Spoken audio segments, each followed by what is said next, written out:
మీరు ఇంట్లోనే కూర్చుని జీఎస్టీ ఫైలింగ్ చేసుకోవచ్చు. నెలకు 1500 రూపాయలు మాత్రమే. masteradvice.in.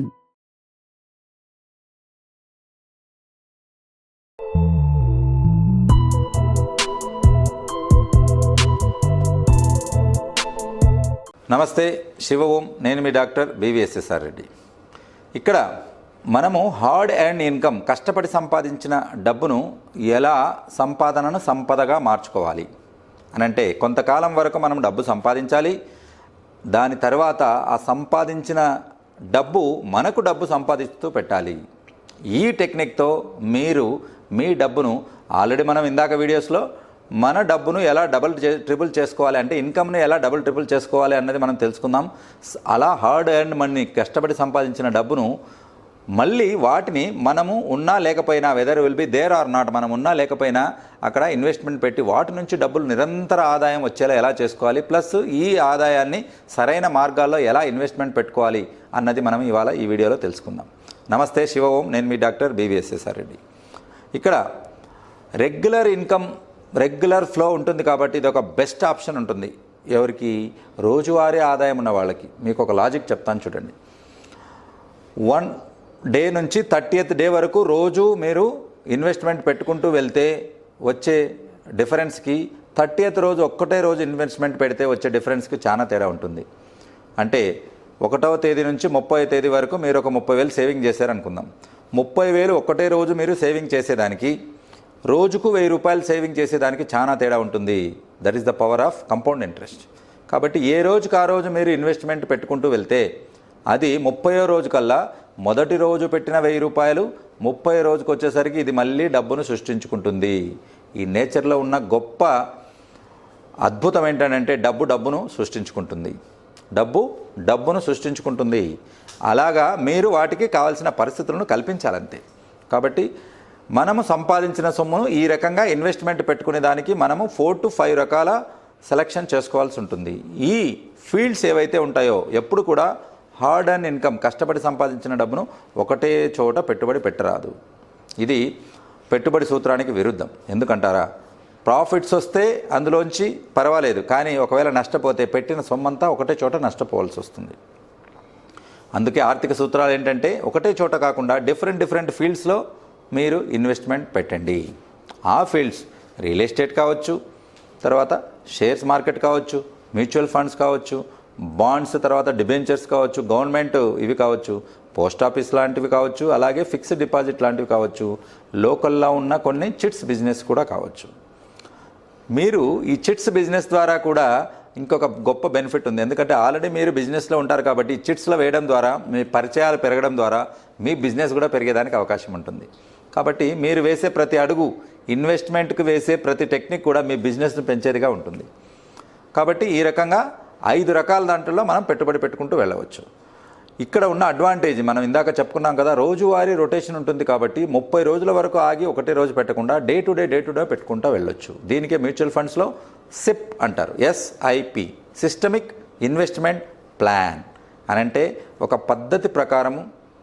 వాళ్ళు నెలవారీగా అంటారు, నేను రోజువారీగా చెప్తున్నాను. రోజువారీగా ఒక పద్ధతి ప్రకారము మనము ఇన్వెస్ట్మెంట్ పెట్టుకుంటూ వెళ్తే అదే రాయి పేర్చి, ఇటుక పేర్చి ఒక బిల్డింగ్ ఎలా నిలబడుతుందో, ఇటుక పేర్చి 100 అంతస్తుల బిల్డింగ్ అయినా మనం ఎలా నిలబెట్టగలుగుతామో, అలాగే 1000 పేర్చి మనము కోటీశ్వరులం కాగలుగుతాము.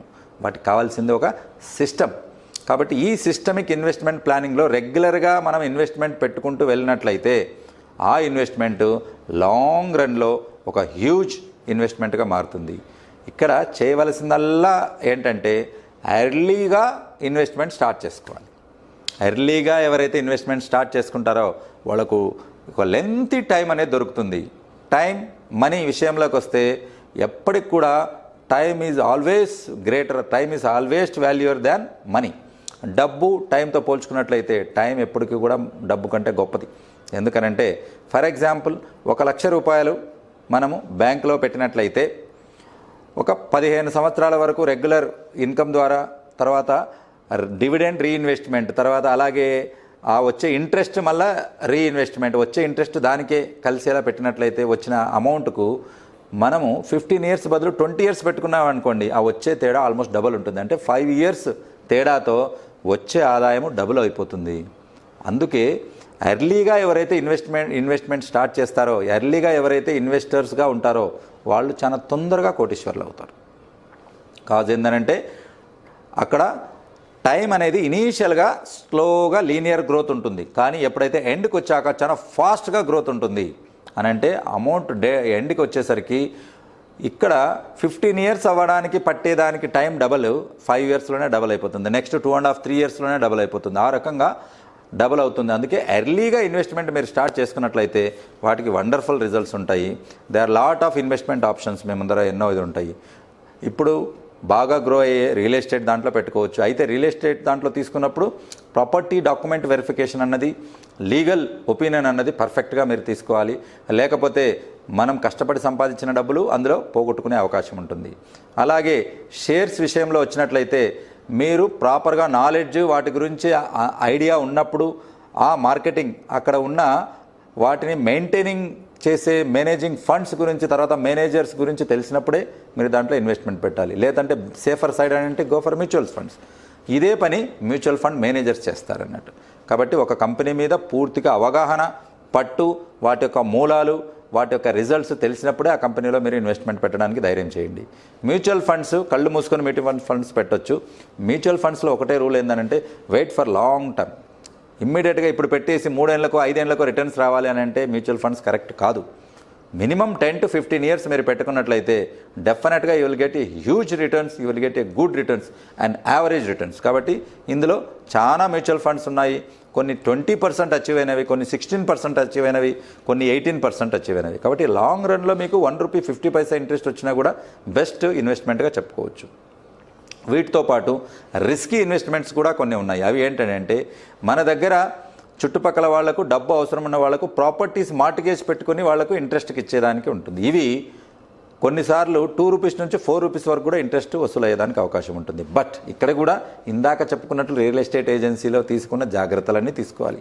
మనము మార్టిగేజ్ పెట్టుకునే property, is it the right property, is it the genuine property, ఇది కరెక్ట్గా ఉందా లేదా లిటిగెంట్ ప్రాపర్టీనా, ఇవన్నీ మనము లీగల్ ఒపీనియన్ తీసుకుని 40 to 50 ఇయర్స్ వరకు దాని ఈసీ ఎన్కంబరెన్స్ సర్టిఫికేట్ అంటే వాటికి కావాల్సిన పుట్టుపూర్వోత్తరాలు, వాటి చరిత్ర, ఇది ఎంతమంది చేతులు మారింది, అవన్నీ మన దగ్గర ప్రాపర్గా ఉన్నప్పుడే అందులో మనము ఇన్వెస్ట్మెంట్ పెట్టాలి. లేకపోతే ఇన్వెస్ట్మెంట్ హార్డ్ అండ్ మనీ కూడా అక్కడ గ్యారంటీ ఉండదు. సో ఈ రకంగా మల్టిపుల్ ఆప్షన్స్ ఉంటాయి. మనము కష్టపడి సంపాదించిన డబ్బును ఈ రకంగా ఇన్వెస్ట్మెంట్ పెట్టుకోవడం అన్నది ఒక ఆర్ట్, ఒక కళ. ఆ కళను మీరు వంటబట్టుకుంటే మీరు కష్టపడి సంపాదించుకున్న డబ్బును అతి త్వరలో, అతి తక్కువ కాలంలోనే మీరు డబుల్ ట్రిపుల్ చేసుకోగలుగుతారు. కాబట్టి అలాగే వీటితో పాటు లిక్విడ్ క్యాష్ వచ్చే కొన్ని మార్గాలు కూడా మీ దగ్గర ఎప్పుడూ పెట్టుకొని ఉండాలి. అందులో ఫిక్స్డ్ డిపాజిట్ లాంటివి, అవి చాలా తక్కువగా. ఈ మధ్య కాలంలో ఫిక్స్డ్ డిపాజిట్ కూడా ఆన్లైన్లోనే లిక్విఫై చేసుకునే దానికి ఎన్నో అవకాశాలు ఉన్నాయి. ఒకప్పుడు షేర్స్ మనము లిక్విఫై చేసుకోవాలి లేదా వాటి నుంచి డబ్బులు తీసుకోవాలని అంటే మనము బాండ్స్ తీసుకెళ్ళి సబ్మిట్ చేసి తీసుకొని రావాలి వచ్చేది. But now it's and digital, everything is online. కాబట్టి ఆన్లైన్లోనే రాత్రి మనం షేర్స్ అమ్మేస్తే పొద్దున మన అకౌంట్లో డబ్బులు పడేదానికి వచ్చేదానికి ఉంది. ఈ రకంగా లిక్విడిటీ క్యాష్ మీరు ఎప్పుడైనా మీరు దగ్గర పెట్టుకున్నప్పుడు అనుకోకుండా అర్ధరాత్రి వచ్చే ఆఫర్స్ ఎన్నో ఉంటాయి. నేను ఎన్నోసార్లు చూశాను, ఎంతోమందికి చూశాను. కాబట్టి వాళ్ళు with in a span of 6 months ₹1,00,00,000 సంపాదించిన వాళ్ళు ఎంతోమంది ఉన్నారు. ఎందుకనంటే అవసరం అలాంటిది. లిక్విడ్ క్యాష్ ఉన్నవాడు నాకు తెలిసి he is the king. Liquid cash ఉన్నవాళ్ళు కింగ్. ఎందుకనంటే ఆ లిక్విడ్ క్యాష్ చేతిలో పట్టుకొని ఎప్పటికి అవసరమనంటే మనకు చాలా వరకు చూస్తూనే ఉంటాం. ఎమర్జెన్సీ, అది ప్రాణాపాయం కావచ్చు, లేదా ఇతరత్ర ఏదైనా ఎమర్జెన్సీ కావచ్చు, లేదా ఏదైనా లీగల్ ప్రాబ్లమ్స్ ఉన్న వాళ్లకు తొందర కావచ్చు. అవి మనకు ₹1,00,00,000 ప్రాపర్టీ 50 లక్షలు దొరికే సందర్భాలు ఎన్నో ఉంటాయి, మీరు కూడా చూసి ఉంటారు. కానీ లిక్విడ్ క్యాష్ ఉన్నప్పుడు మాత్రమే దీన్ని మీరు చేయించుకోగలుగుతారు. కాబట్టి అలాగా లిక్విడ్ క్యాష్ కొంత మీరు ఇటువంటి అవకాశాల కోసం ఎదురు చూడండి. వచ్చినప్పుడు అటువంటి అవకాశాలను మీరు డబ్బుగా మలుచుకోండి. సో ఇక్కడ ఇటువంటి ఇన్ని బిజినెస్ ప్లాన్స్లో ఉన్నవి అన్ని సేఫ్గా ఉన్నవి, ఎటువంటివి కూడా రిస్క్ లేనటువంటివి. ఈ బిజినెస్లో మీరు పెట్టుకున్నట్లయితే మీ తర్వాత తరాల వాళ్లకు, అంటే మీరు కష్టపడి సంపాదించిన డబ్బు అక్కడ రెట్టింపు, 3 ఇంతలు 4 ఇంతలై వాళ్లకు అందుతుందని నేను చెప్తున్నాను. శివ ఓం. నేను మీ డాక్టర్ BVSSR రెడ్డి.